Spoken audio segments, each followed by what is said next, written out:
एक बार आप सभी का फिर से जोरदार स्वागत है मेरे YouTube चैनल पर मैथ्स विज़ार्ड बाय करण सर। अब मेरे दोस्तों आज मैं ना आपके लिए जो कहानी लेके आया हूँ, भाई अपन पढ़ रहे थे बेटा कॉम्प्लेक्स नंबर की प्रॉपर्टीज़ के बारे में। अब कॉम्प्लेक्स नंबर की प्रॉपर्टीज़ के बारे में अपन ने बहुत कुछ पढ़ लिया था, लेकिन एक दो प्रॉपर्टी रह गई थी यार मेरे दोस्तों। एक तो मैंने क्या आपको जब मल्टीप्लिकेशन ऑफ कॉम्प्लेक्स नंबर पढ़ाया था ना बच्चों, मल्टीप्लिकेशन ऑफ कॉम्प्लेक्स नंबर, ठीक है, तो उस टाइम पे मैंने आपको एक टर्म से इंट्रोड्यूस करवाया था, अगर आपको याद आ रहा हो तो, conjugate of a complex number. पहले तो उसके बारे में बात कर लेते हैं। एक तो ये प्रॉपर्टी रह गई और एक इसके बाद एक मॉडुलस है, conjugate of a complex number. बहुत सिंपल प्रॉपर्टी है, conjugate of a complex number. जैसे कोई भी कॉम्प्लेक्स नंबर मैंने आपको दे रखा है z, z equal to a plus iota b. मैंने एक कॉम्प्लेक्स नंबर दिया आपको z, z equal to a plus iota b. A क्या होता है बच्चों यहाँ पे? Real part. अब आप परफेक्ट हो गए, मुझे यकीन है आपके ऊपर। ए क्या है बच्चों? Real part. बी क्या है आपका? Imaginary part. भाई हमें पता है कि ए और बी दोनों रियल नंबर होते हैं, लेकिन जो रियल नंबर आयोटा से मल्टीप्लाई हो जाता है उसकी ज़िंदगी ख़राब हो जाती है, वो इमेजनरी बन जाता है। तो ये ए तो रियल पार्ट है और बी बच्चों आपका इमेजनरी पार्ट है। अब मैं आपसे क्या कह रहा हूँ कि भैया कॉम्प्लेक्स नंबर है Z A plus iota B. आप इसका क्या निकालना चाहते हैं? कॉन्जुगेट निकालना चाहते हैं। तो conjugate of any complex number is represented by, जैसे जेड का कॉन्जुगेट निकालना है तो जेड की खोपड़ी पे बार लगा दो, जेड बार, ऐसे। तो कॉम्प्लेक्स नंबर क्या है बेटा? जेड। उसका कॉन्जुगेट निकालना है तो क्या करेंगे? जेड की खोपड़ी पे बार लगा देंगे, जेड बार। अब जेड बार क्या होता है? यहाँ पे अगर प्लस है तो माइनस लगा दो, माइनस है तो प्लस लगा दो, तो जेड बार क्या हो गया? ए माइनस आयोटा बी। इतनी सी बात है बच्चों यार, कितनी सिंपल बात है। जेड मैंने आपको दिया ए प्लस आयोटा बी, तो उसका कॉन्जुगेट मतलब जेड बार। जेड बार क्या होता है? यहाँ पे प्लस की जगह माइनस लगा दो और माइनस है तो प्लस लगा दो। जैसे एग्जांपल देखिए, अब एक कॉम्प्लेक्स नंबर है आपके पास जेड इक्वल टू 2 + 3 आयोटा। मैं आपसे कहता हूँ भाइयों इसका कॉन्जुगेट निकालो। आप क्या कहेंगे? सर जेड बार निकालना है तो प्लस की जगह माइनस कर देते हैं, 2 - 3 आयोटा। ऐसे ही मैं आपके सामने एक और एग्जाम्पल लेके आ जाता हूँ। मैं आपसे कहता हूँ कि भाइयों मेरे पास एक कॉम्प्लेक्स नंबर है जेड जो है -4 - 6 आयोटा, ऐसे दे दिया। तो मैं आपसे कहता हूँ कि इसका कॉन्जुगेट निकालो, तो आप क्या कहेंगे? सर पहले तो जेड बार लिखो, कॉन्जुगेट को ऐसे रिप्रेजेंट करते हैं, लिख दिया। फिर उसके बाद आप बोलेंगे कि सर इसका कुछ मत करना, रियल पार्ट का कुछ नहीं करना है, -2 तो -2 ही रहेगा। यहाँ पे क्या आ गया? माइनस आ गया, तो माइनस की जगह क्या लगाना है बेटा? प्लस लगाना है, +6 iota. This is the conjugate of this complex number. ये हो गई हमारी कहानी। अब यहाँ पे क्या कॉन्जुगेट की कुछ प्रॉपर्टीज होती है बेटा, प्रॉपर्टीज ऑफ कॉन्जुगेट। क्या क्या प्रॉपर्टी होती है देखना आप, बड़ी सिंपल सिंपल सी प्रॉपर्टीज हैं। Properties of conjugate, properties of conjugate मतलब किसी कॉम्प्लेक्स नंबर के कॉन्जुगेट की क्या क्या प्रॉपर्टीज होती है देखिए। जैसे बच्चों मैंने आपसे बोला कि भैया एक कॉम्प्लेक्स नंबर है z, एक कॉम्प्लेक्स नंबर है z, उस कॉम्प्लेक्स नंबर z का अपन ने कॉन्जुगेट निकाला तो आपने क्या बोला? z बार। अगर मैं z बार का वापस से क्या कर दूं मेरे भाइयों? कॉन्जुगेट निकाल दूं, तो मुझे आंसर क्या मिलेगा? वापस z मिलेगा। ये तो वही बात हो गई ना, एक नंबर है उसका रेसिप्रोकल किया, रेसिप्रोकल करके वापस रेसिप्रोकल करो तो आपको वही नंबर मिलता है। तो भैया कहानी भी वैसी हो गई। कॉम्प्लेक्स नंबर था z, जेड का क्या निकाला? कॉन्जुगेट निकाला। फिर अपन क्या करें कि कॉन्जुगेट निकाल के वापस कॉन्जुगेट निकालो, तो भैया वही तो आएगा। नहीं हो यकीन तो देख लो। जेड जो है मैं आपको बोलता हूँ कि भैया जेड मैंने लिया 3 + 4 आयोटा, तो इसका कॉन्जुगेट क्या आएगा मेरे दोस्तों? Z bar equal to 3 - 4 iota. अब इसका वापस कॉन्जुगेट निकालना है, तो क्या बोला जा रहा है कि भैया जेड बार उसका भी बार निकालो, मतलब उसका भी कॉन्जुगेट निकालो। तो जेड बार ये रहा, ये रहा, तो इसका भी कर दो आपकी बार काम तमाम। माइनस की जगह क्या आ जाएगा? +3 + 4 आयोटा। चेक कर लो, वापस वही आ गया। मतलब जेड बार का बार क्या हो जाता है मेरे भाइयों? जेड बार का बार जो है वो क्या है? जेड है। ठीक है, ये तो हो गई एक प्रॉपर्टी। नेक्स्ट प्रॉपर्टी पे चलते हैं भाइयों। नेक्स्ट प्रॉपर्टी बड़ी प्यारी है, देखिए। अगर किसी कॉम्प्लेक्स नंबर में उसका कॉन्जुगेट प्लस कर दिया, प्लस कर दिया z + z बार, तो पता है रियल पार्ट का ट्वाइस मिलेगा आपको, twice real part of z। बच्चा सोच रहा है कैसे? एग्जाम्पल देख, बहुत मजा आएगा। z दिया मैंने 2 + 3 आयोटा, मैं बोलूँ कि बेटा इसका कॉन्जुगेट निकालो, आप क्या कहेंगे सर जेड बार, वो आ जाएगा 2 माइनस 3 आयोटा। मैं क्या कह रहा हूँ बेटा, दोनों को प्लस कर दे, प्लस कर दिया, जेड प्लस जेड बार, आप क्या बोलेंगे, जेड प्लस जेड बार करते ही इसमें ये प्लस हो जाएगा, तो रियल में रियल प्लस होता है, तो 2 प्लस 2 कितना हो गया बच्चों 4, और इससे इसकी ज़िंदगी खराब, 3 आयोटा माइनस 3 आयोटा एक दूसरे को निपटा देंगे। तो आंसर क्या है, जेड प्लस जेड बार का आंसर क्या है बच्चों 4, 4 क्या है 2 का ट्वाइस। तो यही तो बोला कि भैया इस कॉम्प्लेक्स नंबर का रियल पार्ट क्या है 2 है, तो उसका क्या मिलेगा आपको ट्वाइस मिलेगा, तो twice real part of Z. अगर ये कहानी माइनस में होती, जेड प्लस जेड बार की जगह मैं क्या बोलता जेड माइनस जेड बार, तो पता है यहाँ पे ट्वाइस मिलता है किसका, इमेजनरी पार्ट का। देख लीजिए आप, Z minus Z bar twice imaginary part of Z.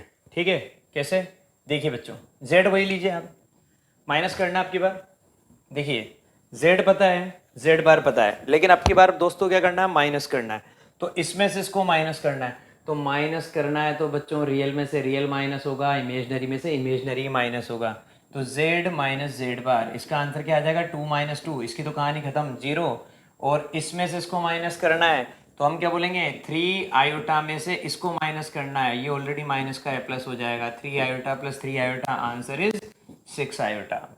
तो बेटा आया कि नहीं आया, इमेजनरी पार्ट जो है, इमेजनरी पार्ट कितना है, इमेजनरी पार्ट आपके पास ये है, तो उसका क्या हो गया, उसका ट्वाइस हो गया, तो इमेजनरी पार्ट ऑफ जेड का ट्वाइस हो जाएगा जब माइनस करेंगे, और जब प्लस करेंगे तो रियल पार्ट ऑफ जेड का ट्वाइस आएगा। आयोटा साथ में रहेगा, 6 आयोटा, ठीक है, तो आयोटा रहेगा तभी तो बोलेंगे पर ये इमेजनरी पार्ट है, ठीक है भाई।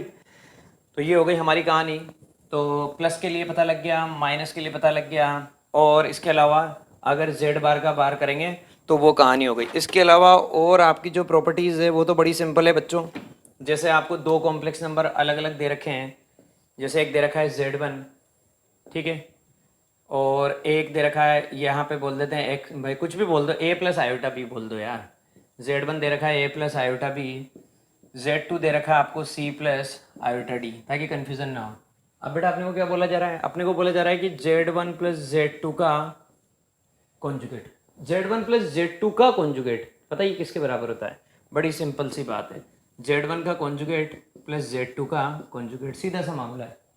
Z1 प्लस Z2 का कॉन्जुगेट मतलब Z1 का कॉन्जुगेट प्लस Z2 का conjugate, Z1 plus Z2, Z1 plus Z2 करना पड़ेगा, फिर उसका कॉन्जुगेट निकालना है।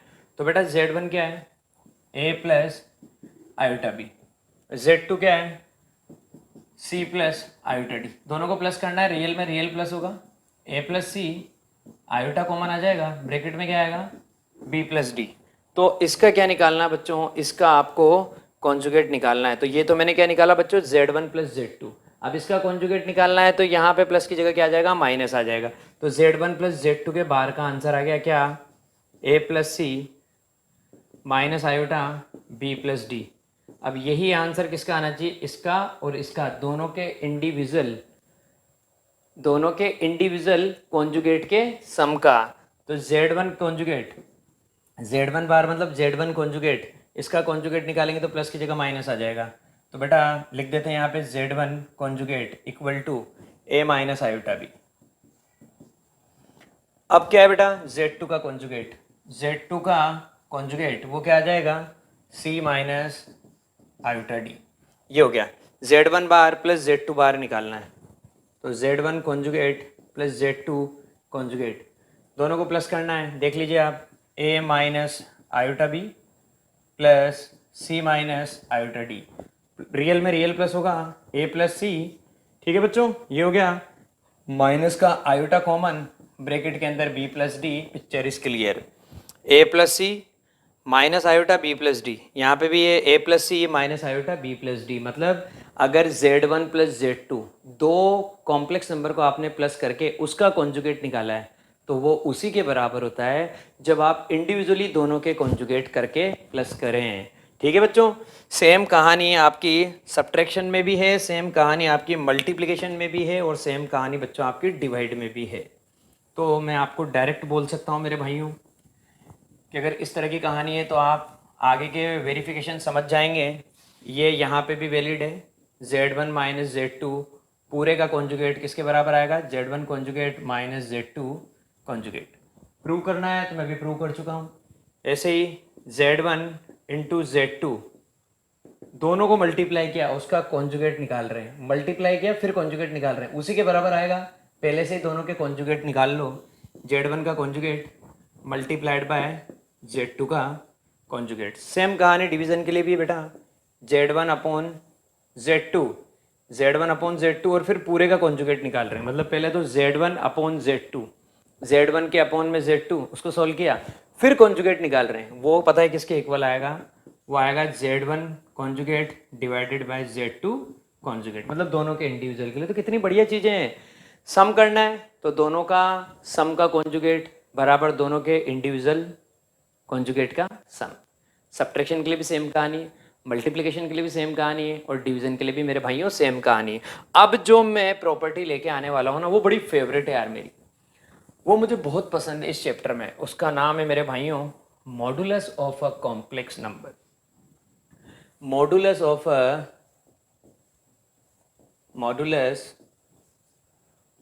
कॉम्प्लेक्स नंबर, कॉम्प्लेक्स नंबर का मॉडुलस। तो बच्चों देखिए, समझिए प्यारे बच्चों, एक कॉम्प्लेक्स नंबर है मेरे पास z, that is a plus iota b। मुझे इस कॉम्प्लेक्स नंबर का क्या निकालना है, मॉडुलस। तो उसको रिप्रेजेंट करते हैं मॉड्स ऑफ z से। Modulus of a complex number is represented by दोनों वर्टिकल लाइन के बीच में आपका z, मॉड्स ऑफ z। इसको क्या बोलते हैं, मॉड्स ऑफ z या मॉडुलस ऑफ z।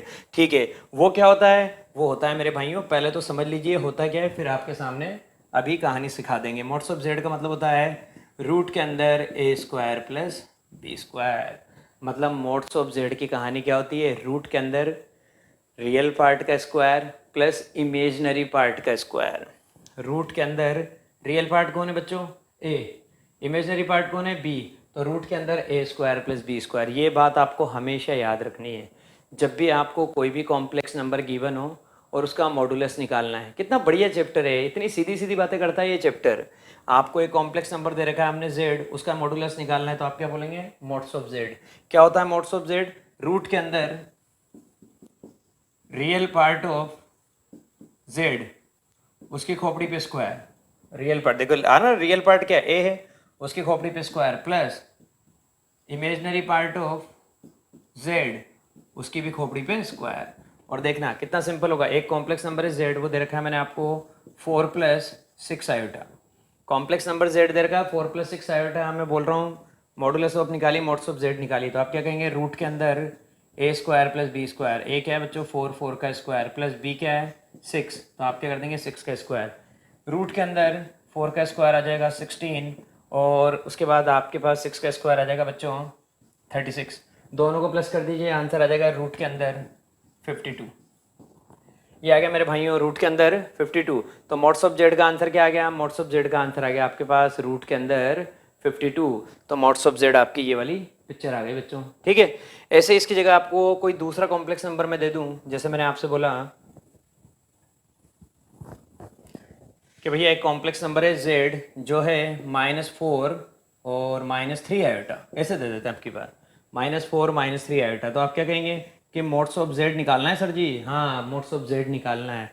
तो मॉड्स ऑफ z निकालने के लिए क्या करूँगा, रूट के अंदर इस वाले पार्ट रियल पार्ट का स्क्वायर, -4 है तो -4 का स्क्वायर प्लस कंपलसरी है प्लस, और इमेजनरी पार्ट क्या है -3, उसका स्क्वायर। तो आप देखेंगे -4 का स्क्वायर करेंगे 16 आएगा, 3 का स्क्वायर करेंगे 9 आएगा, 16 + 9 बच्चों कितना आया 25 आया, रूट के अंदर 25, तो उसका आंसर आप क्या बोलेंगे 5 आया आपका आंसर। आए कि नहीं है मेरी बात समझ में, यहाँ पे आपको प्लस माइनस दोनों साइन लेके काम करना पड़ेगा। तो मॉड्स ऑफ जेड, इसके लिए आप क्या बोलेंगे बच्चों, मॉड्स ऑफ जेड के लिए यहाँ पे आपके पास आंसर आ जाएगा 5, रूट के अंदर 25। ठीक है, इसके बाद देखिए अब कुछ क्वेश्चन है बच्चों, या अभी इसकी प्रॉपर्टीज़ है मेरे भाइयों, पहले उनके बारे में बात कर लेता हूँ। प्रॉपर्टीज़ ऑफ मॉडुलस, ठीक है भैया, इसमें एक प्रॉपर्टी बड़ी फेवरेट है मेरी, बाकी और तो ज़्यादा कुछ आपको दिक्कत नहीं देगा, आप सिर्फ उसी प्रॉपर्टी पे फोकस करो। एक प्रॉपर्टी बड़ी फेवरेट है मेरी, वो पता तीनों के बीच में रिलेशन बताएगी। एक प्रॉपर्टी इतनी शानदार है यार दोस्तों, वो तीनों में रिलेशन बताएगी। तीनों कौन, कॉम्प्लेक्स नंबर, उसका कॉन्जुगेट और मॉडुलस। देखना आप, मोड्स ऑफ जेड, ये बड़ी इंपॉर्टेंट प्रॉपर्टी, इससे रिलेटेड मैं ऐसे ऐसे क्वेश्चन करके दिखाऊंगा आपकी बुक में से जो क्वेश्चन इसके बिना हो ही नहीं सकते, अधूरे हैं। अगर आपको ये प्रॉपर्टी पता है ना तो आप उनको चुटकी में सॉल्व कर सकते हैं। तो देखिए, मोड्स ऑफ जेड का स्क्वायर मतलब किसी भी कॉम्प्लेक्स नंबर के मॉडुलस का स्क्वायर, मोड्स ऑफ जेड का स्क्वायर। अब आप जानते हैं मॉडुलस जो है वो किस में चलता है, आपका रूट के अंदर कहानी चलती है। तो आप मोड्स ऑफ जेड के बारे में बात कर रहे हैं, मतलब मोड के अंदर रियल पार्ट ऑफ जेड का square plus imaginary part of Z का स्क्वायर, उसका क्या कर रहे हैं, उसका स्क्वायर कर रहे हैं। तो आपको दिया मैंने मोड्स ऑफ जेड का स्क्वायर इक्वल टू, आंसर होता है जेड इंटू जेड बार। मतलब अगर एक कॉम्प्लेक्स नंबर को आप उसके कॉन्जुगेट कॉम्प्लेक्स नंबर से मल्टीप्लाई कर दे, कॉम्प्लेक्स नंबर जेड है, ए प्लस आयोटा बी। देखिए, एक कॉम्प्लेक्स नंबर है आपके पास जेड, क्या है, ए प्लस आयोटा बी, इसका कॉन्जुगेट क्या आएगा, जेड बार। जेड बार क्या आ जाएगा, प्लस की जगह माइनस लगा देंगे, ए माइनस आयोटा बी। अगर मैं इन दोनों को मल्टीप्लाई करता हूँ तो मल्टीप्लाई करने पे मुझे मोड्स ऑफ जेड का स्क्वायर मिलना चाहिए, तभी तो मैं बोलूँगा कि भैया ये जो मैंने यहाँ पे आपको बताया, ये जो प्रॉपर्टी है ये ऑथेंटिक है। तो जेड इंटू जेड बार करके देखना, करें जेड इंटू जेड बार। मल्टीप्लाई में कैसे करते हैं बच्चों, पहले लिखेंगे ए प्लस आयोटा बी, दूसरे ब्रैकेट में लिखेंगे ए माइनस आयोटा बी। ठीक है भाई, मल्टीप्लाई करना है, ए इंटू ए स्क्वायर, ए को माइनस के आयोटा बी से करेंगे तो माइनस का ए बी आयोटा, फिर प्लस का आयोटा बी उसको ए से करेंगे तो प्लस का ए बी आयोटा, प्लस का ए बी आयोटा। उसके बाद आप जानते हैं प्लस माइनस माइनस लगाएंगे, B into B B square और आयोटा इंटू आयोटा स्क्वायर। तो आपको क्या पता लग गया, B square iota square, iota square की वैल्यू क्या होती है -1, तो ये माइनस किस में कन्वर्ट हो जाएगा, प्लस में, और क्या आ जाएगा B into B B square. इनकी तो ज़िंदगी खराब हो गई बेटा। साफ साफ आपने को देखने को मिल रहा है कि आंसर क्या आ गया, ए स्क्वायर प्लस बी स्क्वायर। ये आंसर आया जेड इंटू जेड बार का। मुझे बात करनी है मॉडुलस ऑफ जेड के स्क्वायर के बारे में। तो पहले तो मुझे मोड्स ऑफ जेड पता होना चाहिए कि भैया मोड्स ऑफ जेड क्या होता है। अभी आपको मैंने आज ही सिखाया, रूट के अंदर रियल पार्ट ऑफ जेड का square plus imaginary part of Z का स्क्वायर, रूट के अंदर ए स्क्वायर प्लस बी स्क्वायर। अगर मैं इसका होल स्क्वायर कर देता हूँ तो यहाँ पे मुझे मोड्स ऑफ जेड का भी स्क्वायर करना पड़ेगा। इधर स्क्वायर करूँगा, आप जानते हैं रूट वाले का स्क्वायर करने पे उसकी ज़िंदगी खराब हो जाती है, रूट हट जाता है, आंसर आ जाएगा a square plus B square. Check करके देख लो, आप अपनी मंजिल पे पहुंच चुके हैं मेरे भाइयों। मोड्स ऑफ जेड का स्क्वायर क्या है, ए स्क्वायर प्लस बी स्क्वायर, और जेड इंटू जेड बार का आंसर भी क्या आया, ए स्क्वायर प्लस बी स्क्वायर। इसका मतलब आज से आपको अपने भेजे में क्या सेट करके रखना है, जेड इंटू जेड बार।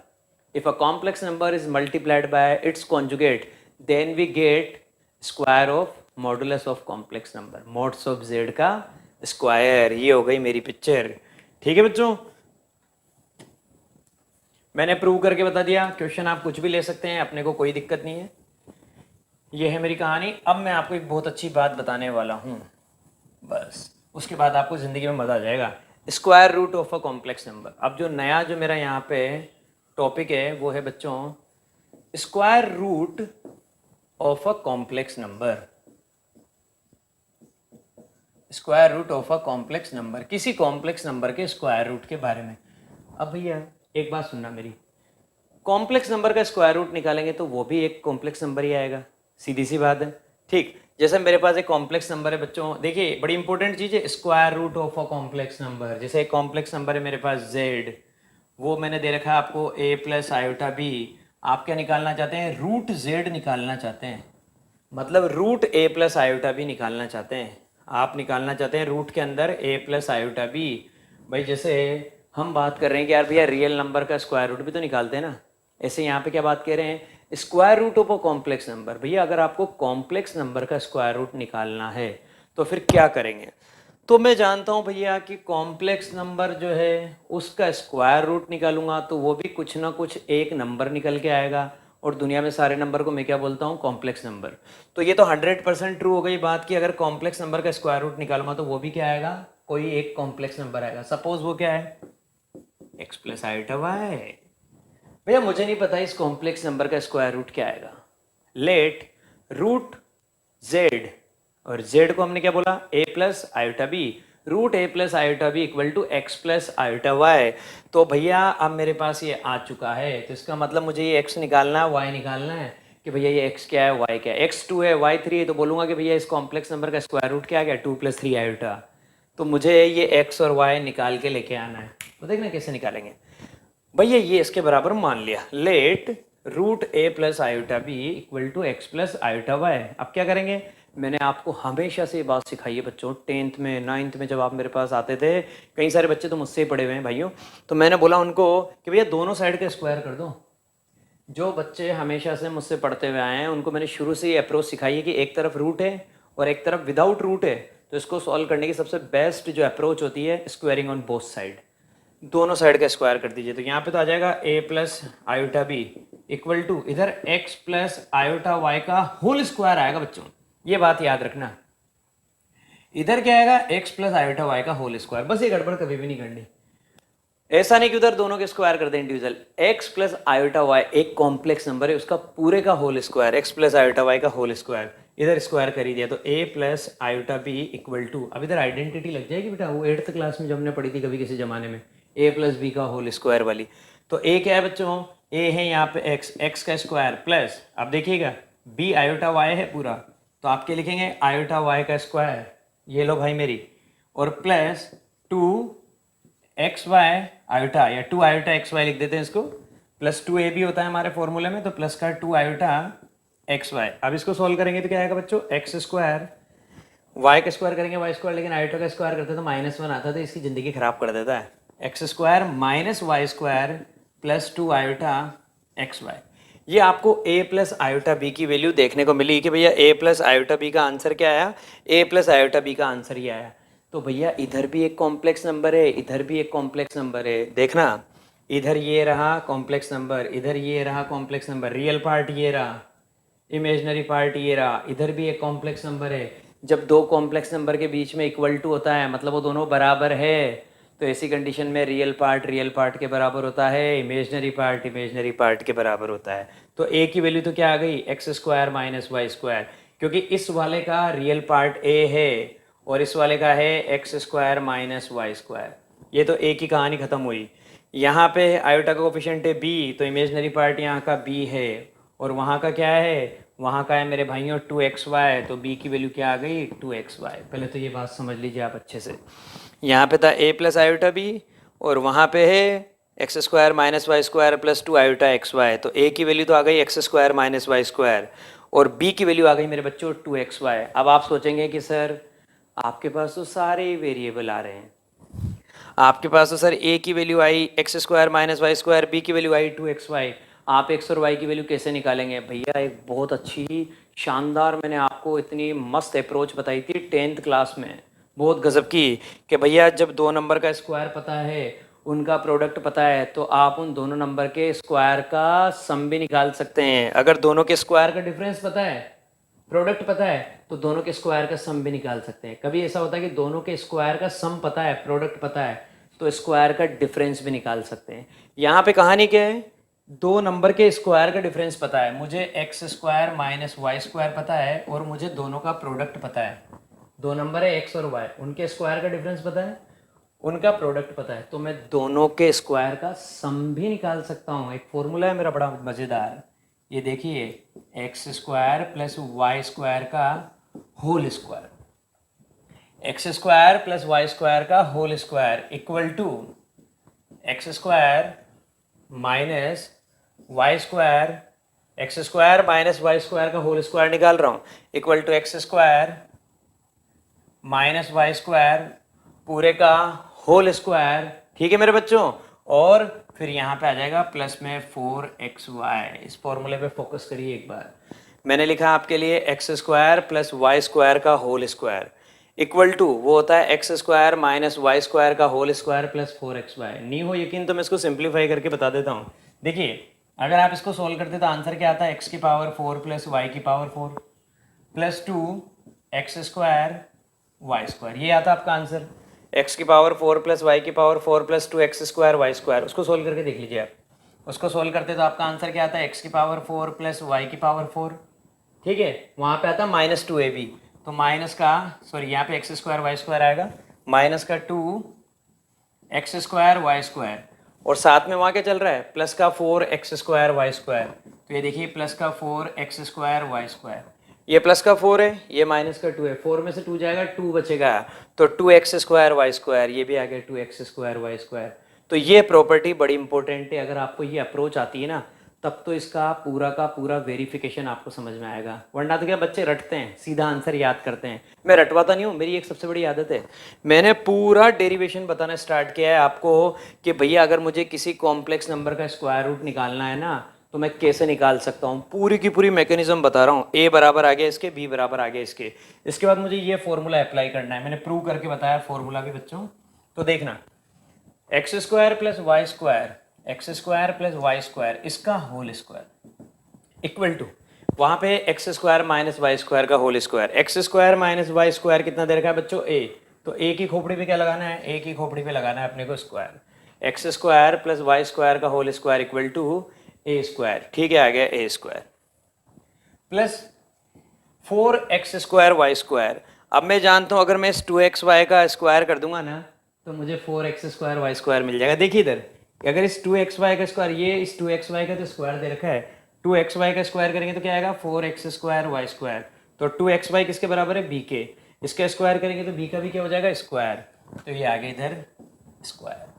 हमें पता लग गया x² प्लस वाई स्क्वायर का whole square, x² plus Y square का होल स्क्वायर कितना आया, a² प्लस b²। वैल्यू किसकी निकालनी है बच्चों, स्क्वायर के सम की निकालनी है, तो इधर जाके क्या करना पड़ेगा बेटा, स्क्वायर रूट करना पड़ेगा, क्योंकि x² प्लस वाई स्क्वायर पता है, उसके होल स्क्वायर के साथ निकालना ये है, तो खोपड़ी पे क्या लग रहा है स्क्वायर, उधर क्या करना पड़ेगा स्क्वायर रूट, तो रूट के अंदर क्या आ जाएगा बेटा a² plus b²।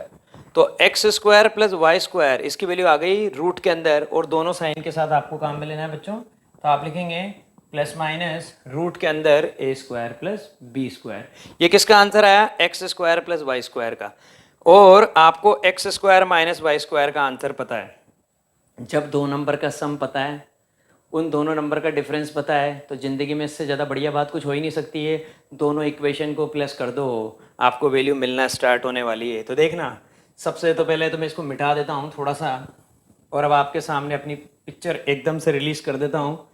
x² minus Y square इसका आंसर है हमारे पास a, देख लीजिए आप, ठीक है। x² प्लस वाई स्क्वायर, बड़ी मेहनत करके इसका आंसर लेके आया हूँ मेरे भाइयों, क्या रूट के अंदर प्लस माइनस चलेगा ही सही, a² प्लस b²।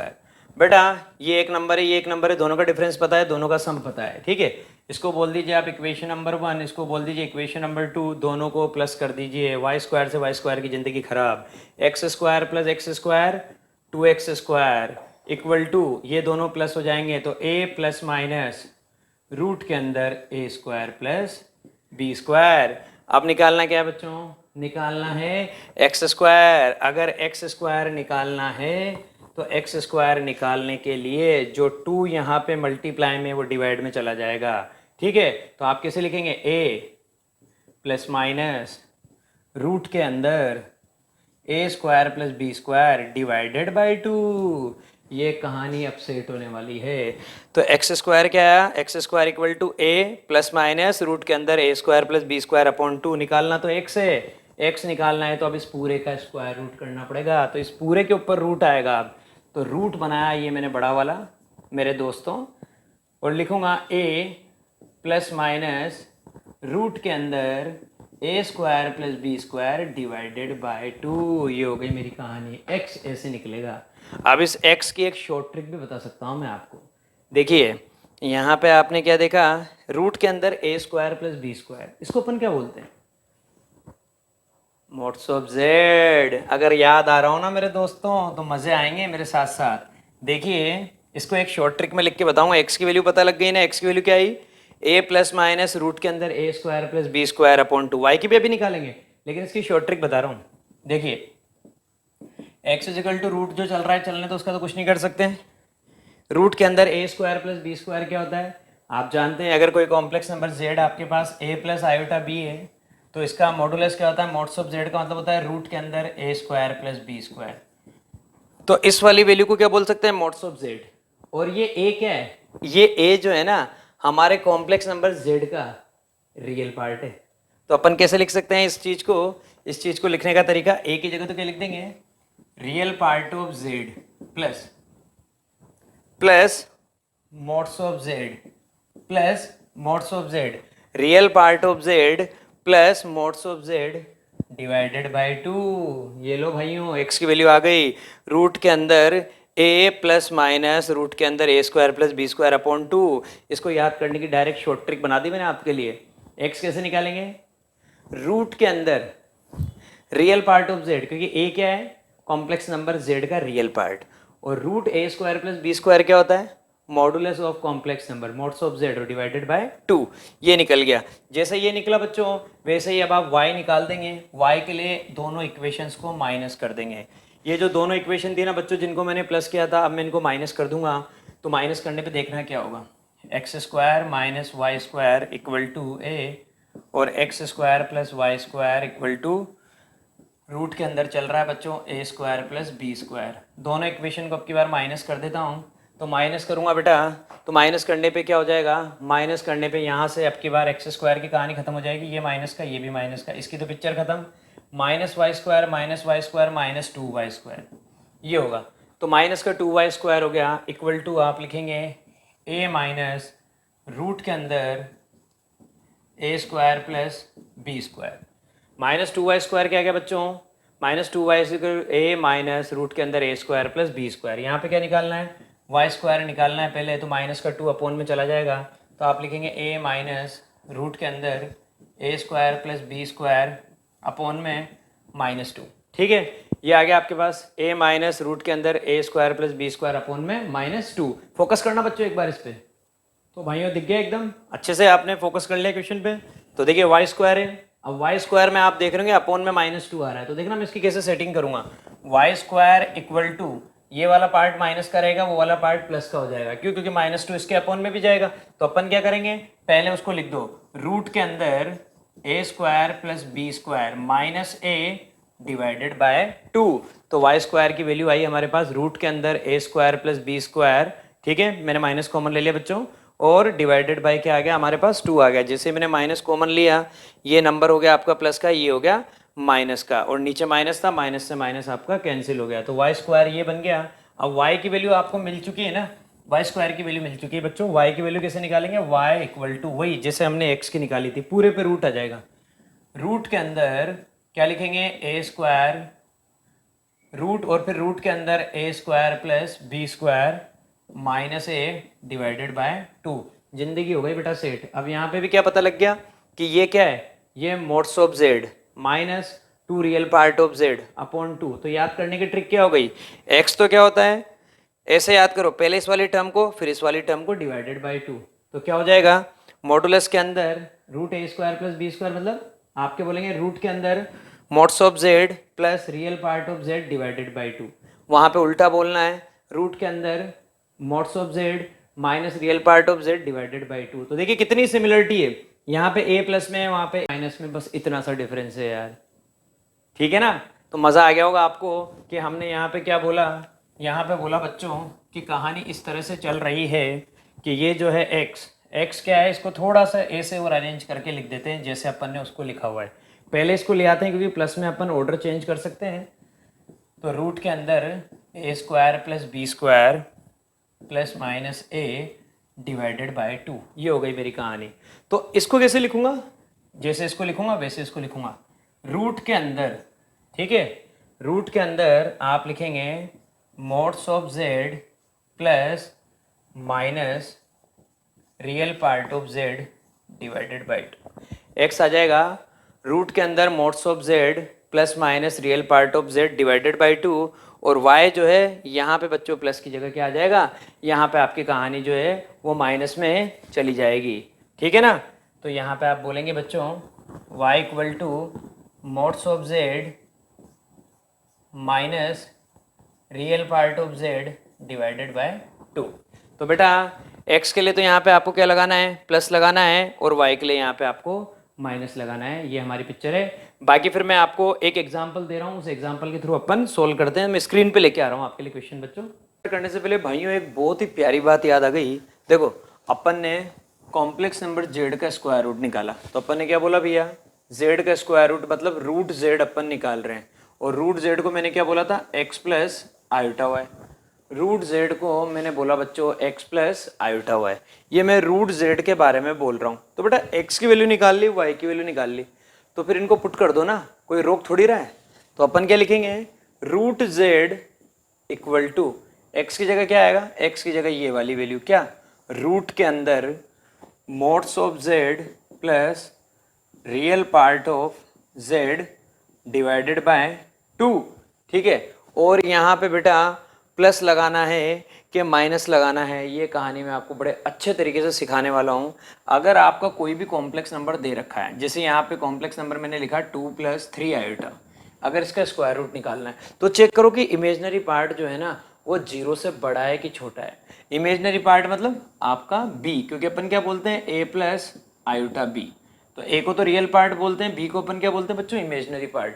तो आप चेक करो कि आपका इमेजनरी पार्ट जो है ना वो ग्रेटर देन 0 या लेस देन 0 है। अब मैंने देखा यहाँ पे मेरा जो बी जो है ना वो पॉजिटिव है, सीधी सीधी सी बात है। आपका बी अगर क्या है बच्चों, पॉजिटिव है, तब तो आपको यहाँ पे कौन सा साइन लेना है, प्लस का साइन लेना है। मतलब ये एक्स प्लस आयोटा वाई लिखना है तो प्लस लगा के लिखेंगे आयोटा, और फिर अपन लिखेंगे बच्चों अपने वाई की वैल्यू।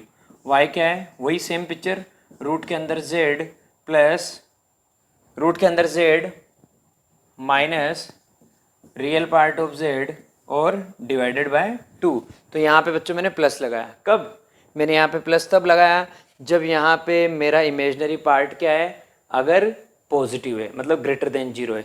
और मैं यहाँ पे बच्चों माइनस लगाऊंगा कब, जब मेरा इमेजनरी पार्ट जो है वो 0 से छोटा हो। तो ये पिक्चर याद में रखते हुए अपने को काम करना है। अब एक क्वेश्चन लेता हूँ, मज़ा आएगा आपको उससे। देखो मेरे पास क्या बच्चों, एक कॉम्प्लेक्स नंबर है z = 7 - 24 आयोटा। देखो अब की बार मैंने यहाँ पे माइनस लिया है, यहाँ पे माइनस लिया है ना, तो पता है मेरा जो कॉम्प्लेक्स नंबर आएगा ना, जो इसका स्क्वायर रूट आएगा, उसमें मैं किस तरह से काम करूँगा, x - आयोटा हुआ है।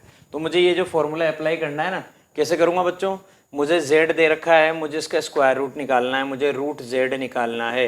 रूट z निकालने का फॉर्मूला मेरे पास ये वाला होता है। ठीक है, तो मैं क्या करूँगा, रूट z निकालने के लिए सबसे पहले मैं लिखूँगा x जो है उसकी वैल्यू है बच्चों, पहले तो लिखूँगा modes of z plus real part of z divided by 2। अब यहाँ प्लस लगाना है कि माइनस लगाना है, भाई प्लस आयोटा लिखना है या माइनस आयोटा लिखना है, ये डिसाइड कौन करेगा, ये। और ये क्या है, नेगेटिव, तो यहाँ पे लिखूंगा माइनस आयोटा। ये मेरी ट्रिक याद रखना, मज़ा आ जाएगा ज़िंदगी में। सबसे पहले मैं ये काम करता हूँ, ये चेक करके देखता हूँ कि यहाँ पे मुझे प्लस आयोटा लिखना है या माइनस आयोटा लिखना है। तो मैं चेक करूँगा कि मेरा बी क्या है। अगर मेरा बी मतलब मेरा जो इमेजनरी पार्ट है वो लेस देन 0 है तो मैं माइनस लिखूँगा, और अगर मेरा बी ग्रेटर देन 0 है तो मैं यहाँ पे प्लस लिखूँगा। बस ये इसका कॉन्सेप्ट है जो समझ लेना है बच्चों अच्छे से। माइनस आयोटा, फिर ये रूट बनाया भाइयों, और अब की बार क्या लिखेंगे, अब की बार लिखेंगे मोड्स ऑफ जेड और minus real part of z divided by 2। Solve कर देते हैं बच्चों, वैल्यू पुट करनी है और कुछ भी नहीं करना। तो देखिए मोड्स ऑफ जेड कैसे निकालते हैं, आप सभी अच्छे से जानते हैं, मॉडुलस ऑफ जेड निकालना है। तो मोड्स ऑफ जेड का मतलब होता है रूट के अंदर a² प्लस b²। तो मोड्स ऑफ जेड का मतलब हो गया रूट के अंदर 7 का स्क्वायर प्लस 24 का स्क्वायर, क्योंकि -24 का करेंगे तो भी आना तो वही है, a² प्लस b²। तो मोड्स ऑफ जेड का आंसर आ गया 49 प्लस 24 का स्क्वायर होता बच्चों 576।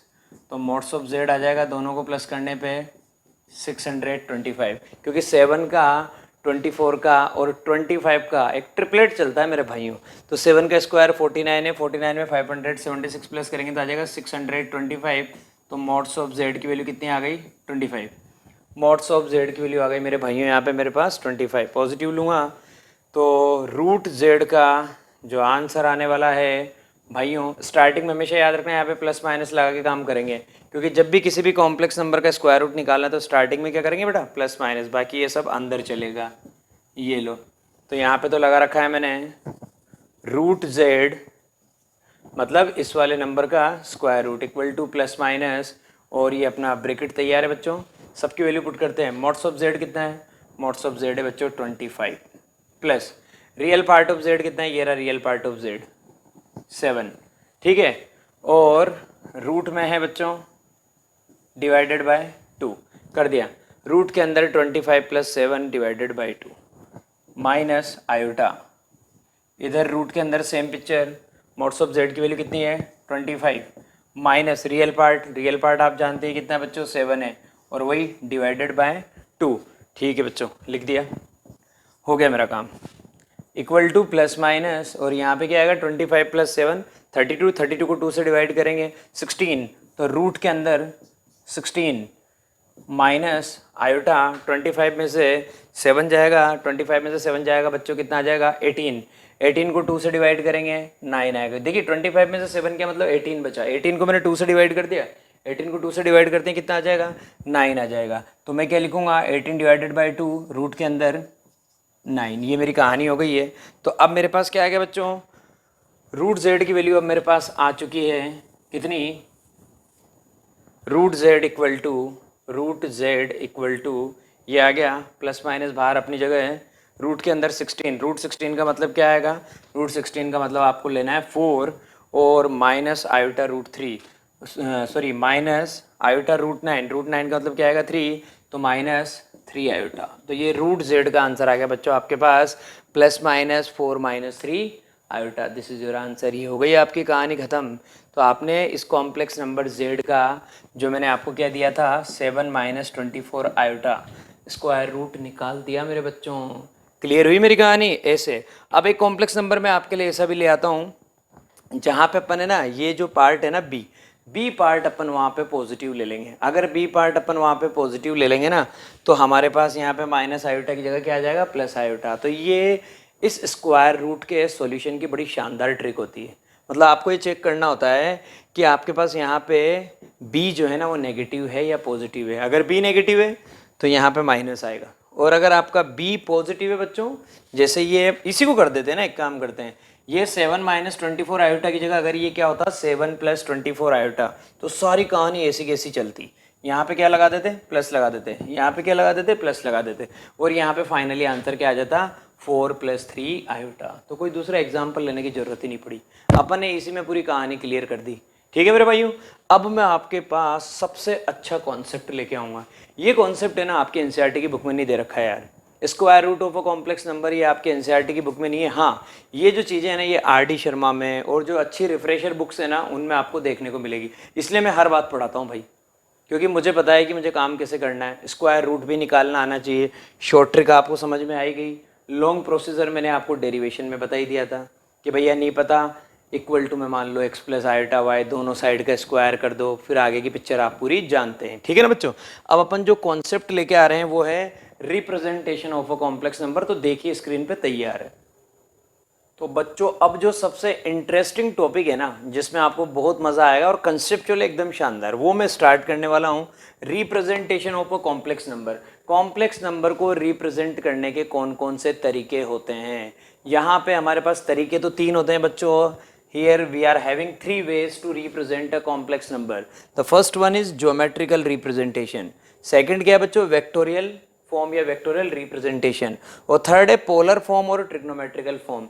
यहाँ पे इन तीनों में से ये वाला फर्स्ट वाला और ये थर्ड वाला ये दोनों बड़े इंपॉर्टेंट है, और आपके सिलेबस में भी ये दोनों ही दे रखे हैं। हालांकि वेक्टोरियल फॉर्म बहुत सिंपल होती है, कुछ भी नहीं होता है इसमें हम क्या करते हैं कॉम्प्लेक्स नंबर को एक पोजीशन वेक्टर के थ्रू रिप्रेजेंट करते हैं। फिजिक्स में कई बार आपको वेक्टर नाम सुनने को मिला होगा, तो वही वाली कहानी है यहाँ पे। तो अपन इसके बारे में और इसके बारे में डिटेल में बात करेंगे। ज्योमेट्रिकल रिप्रेजेंटेशन नाम से ही पता लग रहा है कि ज्योमेट्रिकल मतलब कोऑर्डिनेट ज्योमेट्री का कुछ ना कुछ यूज आता होगा यहाँ पे। तो देखिए कैसे आता है, आपको मजा आने वाला है। ज्योमेट्रिकल रिप्रेजेंटेशन के बारे में बात कर रहे हैं। हमने बोला let z equal to x plus iota y is any complex number. मेरे पास एक कॉम्प्लेक्स नंबर है मेरे भाइयों z equal to x plus iota y। अगर मैं इसको ज्योमेट्रिकल फॉर्म में रिप्रेजेंट करना चाह रहा हूँ तो पता है मैं क्या बात करूँगा, एक पॉइंट की तरह रिप्रेजेंट कर दूंगा। मतलब ये कॉम्प्लेक्स नंबर z जो x प्लस आयोटा y दिख रहा है ना, ये आप पता है कैसे रिप्रेजेंट करेंगे। सबसे पहले तो आप यहाँ पे ज्योमेट्रिकल फॉर्म में रिप्रेजेंट करने के लिए बेटा एक कार्टेशियन प्लेन बनाएंगे। अब ये बात नॉर्मल तो चल नहीं रही, ये बात चल रही कॉम्प्लेक्स नंबर के बारे में, ठीक है। तो कॉम्प्लेक्स नंबर के बारे में बात चल रही है, तो इस कार्टेशियन प्लेन का नाम बदल के मैंने बोल दिया भैया मेरे को यहाँ पे सबसे पहले कॉम्प्लेक्स प्लेन बनाना पड़ेगा। क्या बनाना पड़ेगा भाइयों? Complex plane. और इसका एक और नाम होता है मेरे दोस्तों, वो होता है Argand plane, ARGAND, Argand plane. तो मुझे सबसे पहले तो ये काम करना पड़ता है कि सबसे पहले मैं यहाँ पे कॉम्प्लेक्स प्लेन बनाऊंगा। कॉम्प्लेक्स प्लेन कुछ भी नहीं है, वही आपको एक्स एक्सिस बनानी है, वही आपको वाई एक्सिस बनानी है, कुछ भी नहीं करना, नथिंग एक्स्ट्रा। तो सबसे पहले मैंने क्या किया, एक कॉम्प्लेक्स प्लेन बनाया। कॉम्प्लेक्स प्लेन का नाम एक और होता है आर्गेंट प्लेन, हालांकि नाम एक और होता है Gaussian plane, GAUSSIAN, Gaussian plane. लेकिन जो सबसे ज़्यादा पॉपुलर है ना वो आर्गेंट प्लेन है और कॉम्प्लेक्स प्लेन है, ठीक है साहब। अब आप कहेंगे कि सर आपने ये प्लेन का नाम ही चेंज कर दिया, तो क्या इन एक्सिस के नाम भी अलग अलग है क्या? बिल्कुल है। एक्स एक्सिस को यहाँ पे क्या बोलूँगा, लिखूंगा तो एक्स एक्सिस ही, लेकिन इसका नाम क्या है? रियल एक्सिस, क्योंकि यहाँ पे मैं इस कॉम्प्लेक्स नंबर का रियल पार्ट लेता हूँ, ठीक है। तो इसका मतलब कॉम्प्लेक्स नंबर का जो रियल पार्ट है वो किसको रिप्रेजेंट करेगा? एक्स कोऑर्डिनेट को। और कॉम्प्लेक्स नंबर का जो इमेजिनरी पार्ट है दैट इज वाई, वो किसको रिप्रेजेंट करेगा? वाई कोऑर्डिनेट को। तो कॉम्प्लेक्स नंबर का अगर आपको ज्योमेट्रिकल रिप्रेजेंटेशन करना है तो हम उस पॉइंट के थ्रू करेंगे जो पॉइंट किसी x, y वाले कोऑर्डिनेट को रिप्रेजेंट कर रहा हो। तो मैंने बोला कि सपोज मेरे पास एक पॉइंट है बच्चों P, x, y इस कॉम्प्लेक्स प्लेन में, ठीक है। यहाँ पे x एक्सिस को तो क्या बोलेंगे? रियल एक्सिस, और इस y एक्सिस को हम बोलते हैं बच्चों इमेजिनरी एक्सिस। क्या बोलते हैं? Imaginary axis. और ये इनका पॉइंट ऑफ इंटरसेक्शन है। तो x axis is called real axis, while y axis is called imaginary axis, ठीक है भाइयों। ये पॉइंट मैंने यहाँ पे कॉम्प्लेक्स प्लेन में बना दिया, जैसे नॉर्मल अपन 9th-10th में नहीं करते थे। एक पॉइंट है भैया सपोज यहाँ पे P, ये एक पॉइंट है P, ठीक है। इस पॉइंट के कोऑर्डिनेट है x, y, बहुत अच्छी बात है, इस पॉइंट के कोऑर्डिनेट है x, y। तो आप क्या बोलेंगे कि सर अगर इस पॉइंट के बारे में बात करनी है आपको, तो यहाँ से लेके यहाँ तक ये वाली जो डिस्टेंस है ये तो क्या है? Real part. इस पॉइंट का जो एक्स कोऑर्डिनेट है वो किसको दिखा रहा है? रियल पार्ट को। और इससे इधर परपेंडिकुलर ड्रॉ करेंगे। आप कहेंगे सर ये वाली जो डिस्टेंस है ये इसके बराबर है, और ये किसको दिखा रहा है? ये इमेजिनरी पार्ट को। तो ये वाला पार्ट तो बच्चों एक्स हो गया और ये वाला पार्ट वाई हो गया। अब अगर मैं ओ को पी से ज्वाइन कर दूँ, जैसे ही मैंने ओ को पी से ज्वाइन किया तो मुझे ज़िंदगी का मज़ा आ गया बेटा। जैसे ही मैंने ओ को पी से ज्वाइन किया, मैंने आपसे क्या बोला कि ये एक लाइन सेगमेंट बना OP, जो इस एक्स एक्सिस के साथ, रियल एक्सिस के साथ एक एंगल बना रहा है। उस एंगल को मैंने बोला बच्चों थीटा। तो ये थीटा क्या होता है?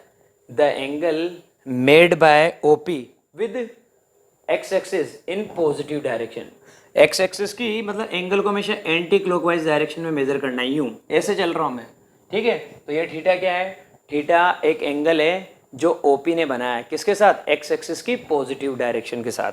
तो theta is the angle made by OP with positive direction of x axis. तो ये तो हो गई हमारी कहानी, ठीक है बच्चों। अब जैसे ही मैंने ये काम किया ना, आपने यहाँ से परपेंडिकुलर ड्रॉ किया था, ये एंगल कितना आ गया बच्चों? ये एंगल आ गया आपके पास 90 डिग्री। तो मैं अब आपसे अगर पूछूं कि भाई यहाँ पे मुझे एक काम कर, मुझे इस OP के बारे में बता सकते हो क्या कि ये OP निकल सकता है क्या आपसे? तो आप क्या कहेंगे कि हाँ सर हम इस OP को निकाल सकते हैं। कैसे? OP को अगर आप निकालना चाहते हैं तो आप कहेंगे बच्चों कि OP जो है ना वो इस ट्राइंगल, कौन से ट्राइंगल? इस पॉइंट का नाम दे दीजिए Q। OPQ ट्राइंगल का क्या है? हाइपोटेनियस है। देखिए आपने P से एक परपेंडिकुलर ड्रॉ किया PQ, और ऐसा करते हैं ट्राइंगल बन गया बच्चों OPQ। इस ट्राइंगल OPQ में आपका ये एंगल 90 है, तो इसके सामने वाला हाइपोटेनियस है। तो हाइपोटेनियस कौन हो गया बच्चों यहाँ पे? OP। तो आप क्या जानते हैं? पाइथागोरस थ्योरम क्या कहती है? OP का स्क्वायर इक्वल टू OQ का स्क्वायर प्लस PQ का स्क्वायर। पाइथागोरस से ला रहा हूँ रिजल्ट, ठीक है। तो OP स्क्वायर क्या आएगा बच्चों? OQ कितना है? OQ आपके पास x है, x स्क्वायर। PQ कितना है? y square. तो OP स्क्वायर आ गया आपके पास बच्चों x square plus y square. अब जरा एक बात पे ध्यान देना, अगर मैं आपसे बोलूं कि आपका कॉम्प्लेक्स नंबर था z x plus iota y, मैं आपसे कहता हूं बच्चों चलो इसका मॉडुलस निकाल के बताओ, तो आप क्या कहते हैं? Mods of z equal to root के अंदर रियल पार्ट का स्क्वायर प्लस इमेजिनरी पार्ट का स्क्वायर। तो बेटा ओ पी स्क्वायर अगर ये आया तो ओ पी की वैल्यू क्या आएगी, ओ पी की वैल्यू आ जाएगी रूट के अंदर x square plus Y square. तो रूट के अंदर x square plus Y square किसको रिप्रेजेंट करता है, मॉडुलस ऑफ जेड को। तो रूट के अंदर x square plus Y square की जगह क्या मैं मॉडुलस ऑफ जेड लिख सकता हूँ, बिल्कुल लिख सकता हूँ।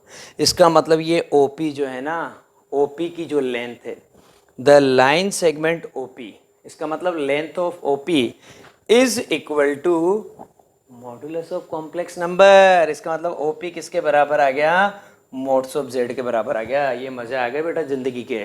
अगर किसी कॉम्प्लेक्स नंबर को अपने को कॉम्प्लेक्स प्लेन में या फिर आर्गेंट प्लेन में रिप्रेजेंट करना है तो ए से रिप्रेजेंट करेंगे। ऐसी कंडीशन में ये ओपी किसको शो करता है, ओपी उस कॉम्प्लेक्स नंबर के किसको, मॉडुलस को।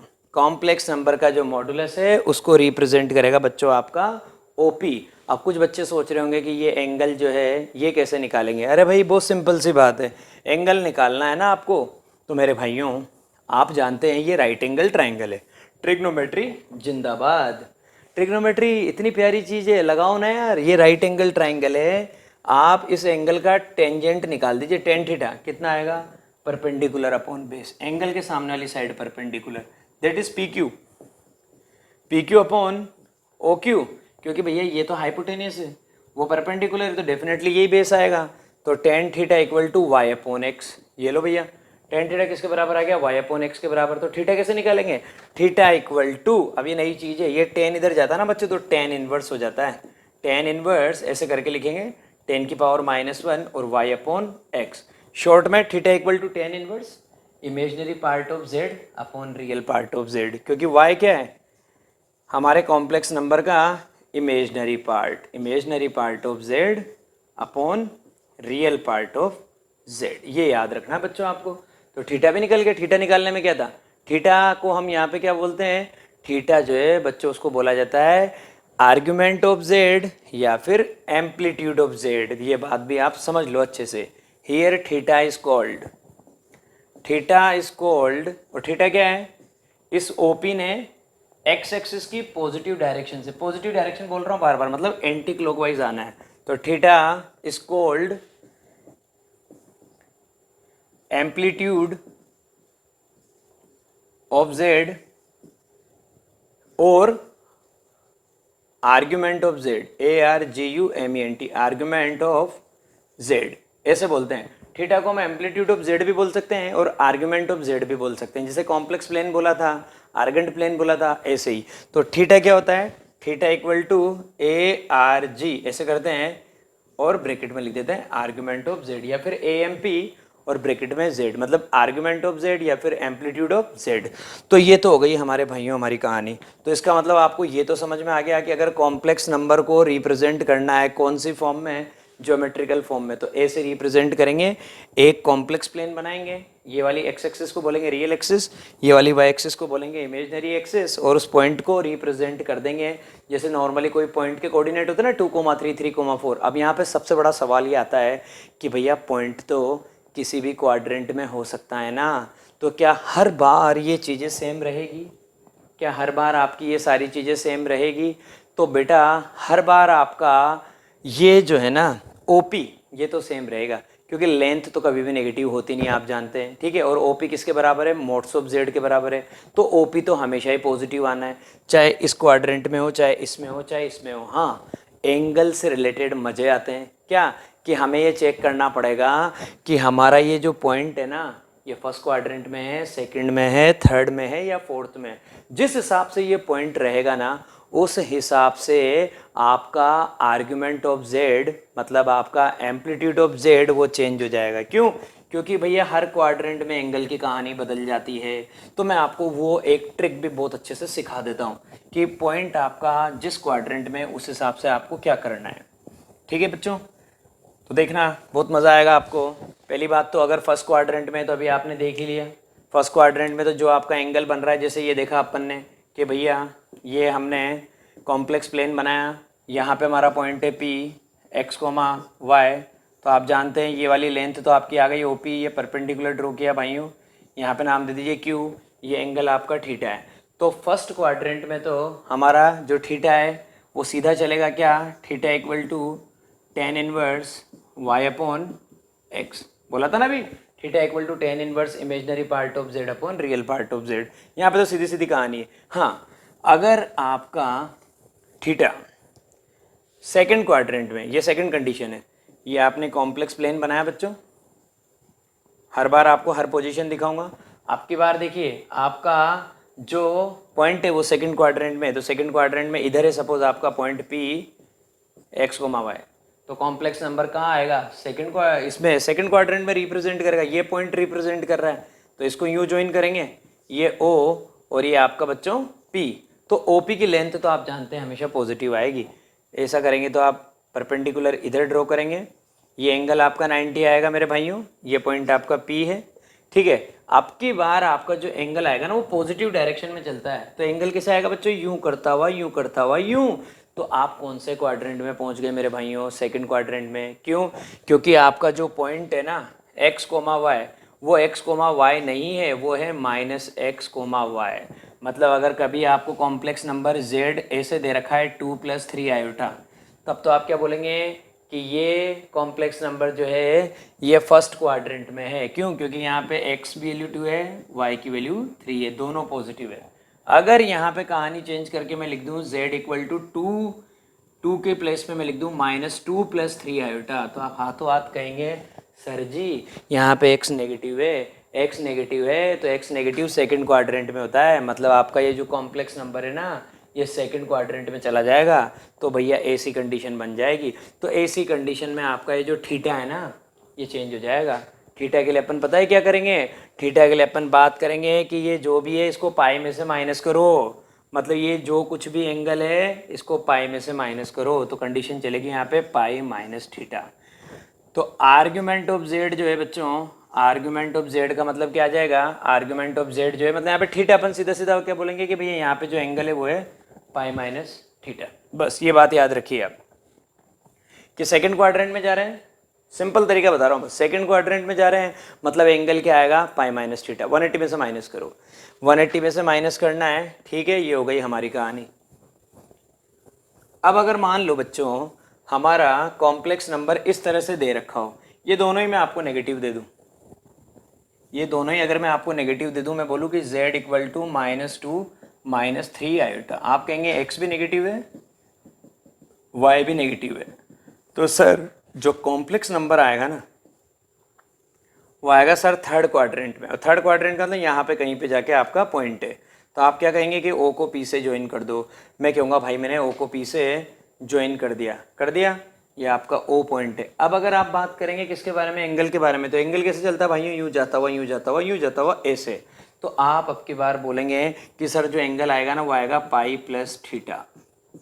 अब की बार थर्ड क्वाड्रेंट में पहुंच गए, तो सिर्फ एंगल चेंज होता है, बाकी हमारे पास ओपी की लेंथ में कोई वेरिएशन आ ही नहीं सकता। क्यों, क्योंकि ओपी क्या है बच्चों, ओपी का मतलब होता है मोड्स ऑफ जेड, और कॉम्प्लेक्स नंबर का मॉडुलस चेंज ही नहीं हो सकता ना यार। मोड्स ऑफ जेड का मतलब क्या है, रूट के अंदर रियल पार्ट का स्क्वायर प्लस इमेजनरी पार्ट का स्क्वायर, तो वो तो बार बार फिक्स ही है, इधर जाओ चाहे इधर जाओ चाहे इधर जाओ, किसी भी क्वाड्रेंट में चले जाओ ओपी की वैल्यू हमेशा सेम आएगी, क्योंकि ओपी होता है बच्चों मेरे मोड्स ऑफ जेड के बराबर।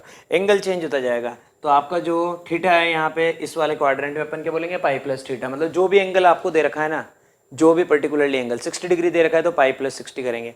अगर यहाँ पे दे रखा था तो आप क्या करते थे पाई माइनस, थर्ड में आ जाएंगे तो पाई प्लस, ठीक है। अब जैसे ही फोर्थ में आएंगे ना बच्चों, तो फोर्थ के लिए आप जानते हैं कि फोर्थ क्वाड्रेंट में तो बच्चों x पॉजिटिव होता है y नेगेटिव होता है। कोऑर्डिनेट ज्योमेट्री कितनी बढ़िया चीज़ है यार, आनी चाहिए। z इक्वल टू 2 - 3 आयोटा, आप बोलेंगे सर यहाँ पे x कोऑर्डिनेट तो पॉजिटिव है, y कोऑर्डिनेट नेगेटिव है, x positive y negative fourth quadrant में होता है। देखो कहाँ रटने की जरूरत ही नहीं है, कॉम्प्लेक्स नंबर खुद बताएगा कि वो कौन से क्वाड्रेंट में आने वाला है। ठीक है साहब, ये बनाया ये बनाया ये बनाया मेरे भाइयों, ठीक है। अपने को क्या दे रखा है, अपने को दे रखा है x पॉजिटिव y नेगेटिव, तो ऐसे करके आपका पॉइंट कहीं पे भी सपोज यहाँ पे, तो ये आपकी पिक्चर बनेगी बेटा, ठीक है। अब की बार आप क्या बोलेंगे, अब की बार आप बोलेंगे कि भैया हम यहाँ पे बात कर रहे हैं, तो ऐसी कंडीशन में पॉइंट के कोऑर्डिनेट क्या होंगे x, -y, तो इस पॉइंट के कोऑर्डिनेट रहेंगे x, -y की फॉर्म में। पिछली कंडीशन में -x, -y। आप वही यहाँ से परपेंडिकुलर ड्रॉ करेंगे, ये एंगल 90 डिग्री, और इसके अंदर आपकी वही ट्रिग्नोमेट्री की कहानी स्टार्ट करेंगे। OP बराबर मतलब मोड्स ऑफ Z। तो यहाँ पे एंगल क्या आएगा, यहाँ पे एंगल के लिए आप जानते हैं अगर आप पूरा यहाँ से लेके यहाँ तक घूम लेंगे तो 2 पाई होता है बेटा, ठीक है ना।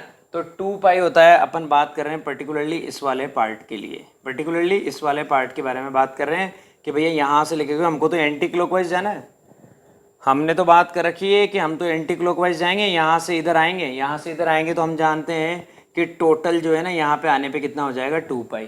तो इसका मतलब 2 पाई में से आप इसको हटा दो, ये जो इतना सा पार्ट दे रखा है, तो यहाँ पे आ जाएगा theta equal to 2 pi, angle जो है वो आ जाएगा angle equal to 2 pi minus theta. तो बेटा फर्स्ट क्वाड्रेंट में तो कोई टेंशन है ही नहीं, जो है वही। सेकंड क्वाड्रेंट में क्या आएगा, पाई माइनस थीटा। थर्ड क्वाड्रेंट में पाई प्लस थीटा। और फोर्थ क्वाड्रेंट की पिक्चर आपके सामने क्लियर है, यहाँ पे 2 पाई माइनस थीटा के बारे में बात करेंगे। ठीक है बच्चों, ये हो गई मेरी कहानी। अब मैं क्वेश्चन लेके आता हूँ, आपको बहुत मजा आएगा, ठीक है ना। क्वेश्चन के थ्रू बात करेंगे अब। तो बच्चों देखो, मैंने आपके लिए एक साथ ही सारे के सारे एक क्वेश्चन के अंदर ही चारों पार्ट सेट करके दिखा दिए। अपने को मॉडुलस भी निकालना है, आर्गुमेंट भी निकालना है, each of the following complex number. साफ साफ देखने से पता लग रहा है, ये फर्स्ट क्वाड्रेंट में आएगा, ये सेकंड क्वाड्रेंट में आएगा, ये थर्ड क्वाड्रेंट में आएगा, वो फोर्थ क्वाड्रेंट में आएगा। अब कैसे आर्गुमेंट चेंज होगा ये आप देखना। मॉडुलस तो हर बार सेम ही आएगा। मॉडुलस निकालना है मतलब मोड्स ऑफ Z निकालना है। रूट के अंदर a² प्लस b², a की वैल्यू कितनी है 1, 1 का स्क्वायर 1 ही आएगा, प्लस √3 का स्क्वायर करते हैं, आप जानते हैं 3 आएगा, 1 + 3। तो मोड्स ऑफ Z की वैल्यू कितनी आ जाएगी बच्चों, 1 + 3 मतलब रूट के अंदर 4, रूट के अंदर 4, तो आंसर कितना आ गया बच्चों आपके पास 2 आ गया। तो मोड्स ऑफ Z की वैल्यू तो कितनी आ गई मेरे भाइयों, मोड्स ऑफ Z की वैल्यू आ गई हमारे पास 2। अब मुझे क्या निकालना है बच्चों, मुझे आर्गुमेंट निकालना है। आर्गुमेंट निकालना है मतलब मुझे एंगल के बारे में बात करनी है। तो सबसे पहले तो मैं क्या करता हूँ, यहाँ पे टेन थीटा, हमेशा अपन टेन के रेस्पेक्ट में बात करेंगे, क्योंकि मैंने आपको पढ़ाया था कि टेन थीटा क्या होता है बच्चों, हमेशा याद रखना, मोड्स ऑफ हमेशा imaginary part of Z upon real part of Z। ये डायलॉग याद रखना है आपको। टेन थीटा निकालना है, फिर उसके बाद थीटा निकालेंगे। तो tan theta equal two modes of imaginary part of Z upon real part of Z। ये वैल्यू आपको हमेशा पॉजिटिव मिलेगी क्योंकि मॉडुलस करना है। तो टेन थीटा इक्वल टू आप लिखेंगे modes of imaginary part. Imaginary part कितना है बच्चों, इमेजनरी पार्ट है √3 और divided by real part. Real part कितना है बच्चों 1, √3 अपॉन 1 मतलब √3 आएगा। तो टेन थीटा की वैल्यू क्या आ जाएगी बच्चों, टेन थीटा की वैल्यू मेरे पास √3 ही आ गई। अगर टेन थीटा √3 है तो मैं बहुत अच्छे से जानता हूँ यार, √3 टेन में पता है किसकी वैल्यू होती है, √3 टेन में मेरे भाइयों आप जानते हो तो टेन 60 की वैल्यू होती है, क्योंकि टेन 30 की वैल्यू 1/√3 होती है। तो टेन 60 को मैं क्या बोलूँगा, 10π/3। तो ये आ गया। तो टेन थीटा किसके बराबर आ गया, टेन थीटा इक्वल टू 10π/3। इसका मतलब मेरा थीटा किसके बराबर आ जाएगा, थीटा इक्वल टू π/3। ये लो कहानी खत्म।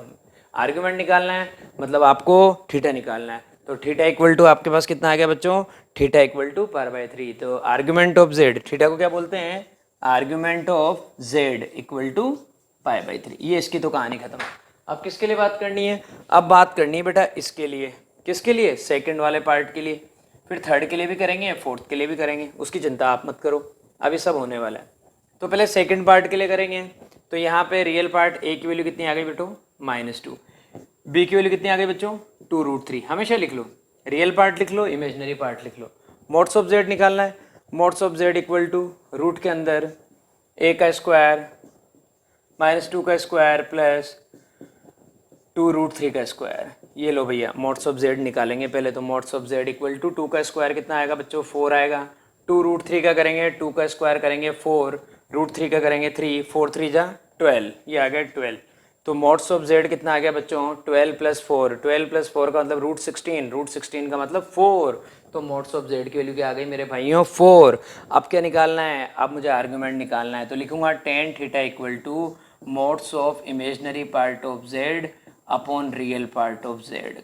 और अब मज़ा आने वाला है। तो टेन थीटा क्या आएगा, ten theta equal two modes of imaginary part कितना है बेटा, इमेजनरी पार्ट है 2√3, रियल पार्ट कितना है -2, 2 से 2 कट जाएगा, बाहर आएगा तो वैल्यू पॉजिटिव हो जाएगी। आंसर क्या आ जाएगा √3। तो इसका मतलब टेन थीटा इक्वल टू √3, और √3 10 में भी आपने देखा था टेन 60 की वैल्यू होती है तो √3 इक्वल टू 10π/3। तो इसका मतलब टेन थीटा इक्वल टू 10π/3, तो इसका मतलब थीटा की वैल्यू क्या आएगी, π/3। लेकिन यहीं पे आपकी कहानी गलत हो जाएगी, आपको ये वैल्यू नहीं लेनी है, इसको पाई में से माइनस करना है। क्यों? क्योंकि अपन सेकंड क्वाड्रेंट में है। ये क्या कर देंगे इसको, अपन इसको आर्ग्यूमेंट ऑफ जेड, इसका आर्ग्यूमेंट ऑफ जेड निकालना है। तो इसके लिए अपने पास क्या आया था, अपने पास थीटा आया था बच्चों π/3। तो इस थीटा को किस में से माइनस कर देंगे, पाई में से माइनस कर देंगे। क्यों? क्योंकि मुझे पता है मेरा ये जो पॉइंट है ये सेकंड क्वाड्रेंट में है। तो मैं क्या लिख दूंगा, argument of z equal to pi minus theta. और भैया पाई में से अगर मैं π/3 को माइनस करूंगा तो आप बच्चे समझदार है, 3π माइनस पाई, आंसर इज 2π/3। ये हो गई मेरी कहानी क्लियर। तो मैंने ये इस कॉम्प्लेक्स नंबर का बच्चों आर्ग्यूमेंट निकाल दिया। ठीक है, मॉडुलस अपन निकाल ही चुके थे, तो इन दो की तो कहानी खत्म हुई। अब मैं आया बच्चों किस पे, इस थर्ड पार्ट पे। जैसे मैं थर्ड पार्ट पे आया, मैंने क्या देखा कि यार ये जो कॉम्प्लेक्स नंबर है ना, ये कॉम्प्लेक्स नंबर अगर मैं पॉइंट के थ्रू रिप्रेजेंट कर रहा हूँ तो ये थर्ड क्वाड्रेंट में आ रहा है। क्यों? क्योंकि यहाँ पे ए की वैल्यू जो रियल पार्ट है वो तो आ रहा है माइनस का √3, और जो इमेजनरी पार्ट है बी वो आ रहा है बच्चों माइनस का 1। अगर मैं यहाँ पे इसका मॉडुलस निकालूंगा, मॉड्स ऑफ जेड, तो रूट के अंदर क्या लिखूंगा, a² + b², √3 का स्क्वायर 3 और प्लस लगाऊंगा, b² - 1 का स्क्वायर क्या आएगा, +1, √4 का मतलब क्या आएगा बच्चों 2। तो मॉड्स ऑफ जेड की तो कहानी खत्म हो गई। क्या निकालना है, आर्ग्यूमेंट ऑफ जेड। अरे भैया आर्ग्यूमेंट ऑफ जेड निकालना है तो सबसे पहले मुझे टेन थीटा निकालना पड़ता है, that is mods of imaginary part of z divided by real part of Z.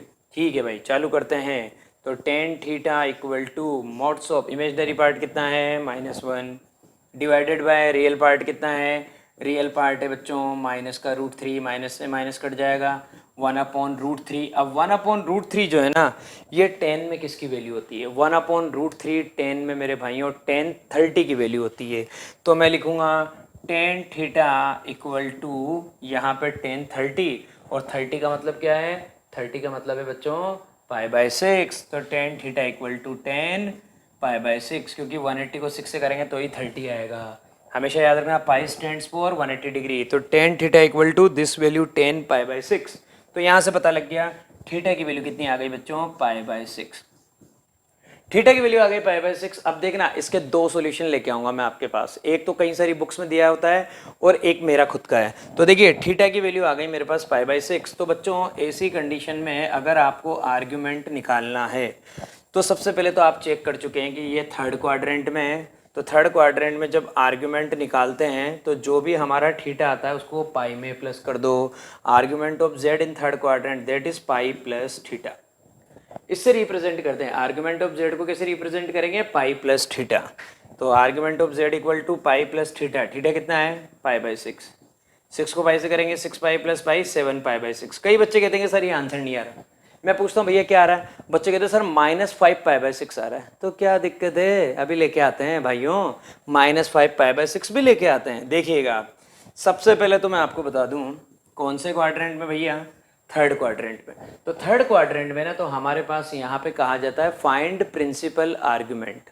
हमारे पास जो जनरली क्वेश्चन आएगा ना, उसमें पता है क्या आएगा, find the modulus and principal argument. Principal argument का मतलब पता है क्या होता है, कि आपको जो भी थीटा की वैल्यू लेनी है ना, वो -π से ग्रेटर होना चाहिए, थीटा < π।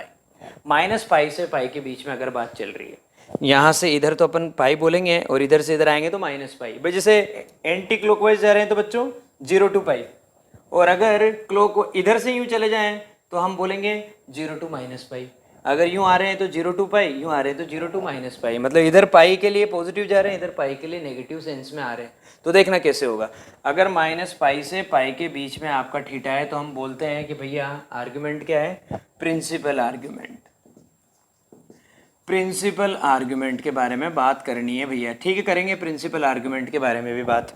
तो बेटा यहाँ पे पता है आने का तरीका क्या होता है, यहाँ पे आने का तरीका ये होता है सिंपल सा, आप लिखिए argument of z equal to minus, सबसे पहले तो लगाइए माइनस। क्यों? क्योंकि मैं एंटी क्लॉकवाइज नहीं जाके क्लॉकवाइज जा रहा हूँ, ठीक है, माइनस, और फिर अंदर लिख दीजिए पाई माइनस थीटा, जो आप करते हुए आए थे। भाई आप यहाँ के लिए क्या करते थे, पाई माइनस थीटा। अब आप यहाँ के लिए करना चाह रहे हैं तो कोई दिक्कत नहीं है, माइनस में आ जाओ, क्यों? क्योंकि अब की बार आप नीचे से आ गए, तो माइनस ब्रैकेट के अंदर पाई माइनस थीटा।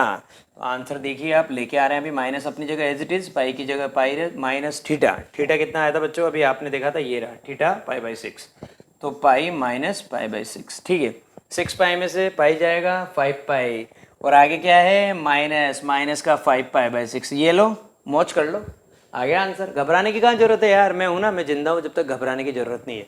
तो जब अपन थर्ड क्वाड्रेंट में बात कर रहे हैं तो आर्गुमेंट ऑफ जेड के लिए ये वाला फॉर्मूला भी अप्लाई कर सकते हैं, और एक मैंने पहले ही बता रखा है। अब इसके बाद फोर्थ पॉइंट पे चलते हैं, जिसके लिए सीधा निकालेंगे। उसके लिए मॉडुलस नहीं निकाल के सीधा आर्गुमेंट निकालेंगे।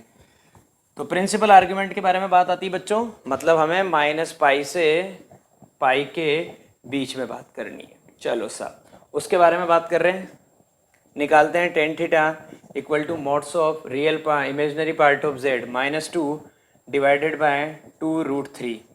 2 से 2 कट जाएगा, आंसर वापस कितना आ जाएगा? पॉजिटिव, मतलब 1/√3।